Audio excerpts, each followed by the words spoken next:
Huu ni mji wa Kibaya unaopatikana katika wilaya ya Kiteto iliyopo upande wa kusini mwa mkoa wa Manyara.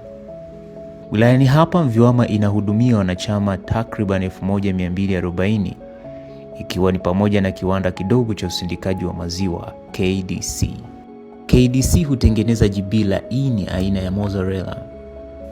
Cheese ya mozzarella ni laini na huliwa ikiwa freshi au ikikaushwa kidogo. Maziwa ya KDC hupendwa na wateja kwa ladha yake na ubora wake. Na kukaribisha kufuatilia simulizi hii.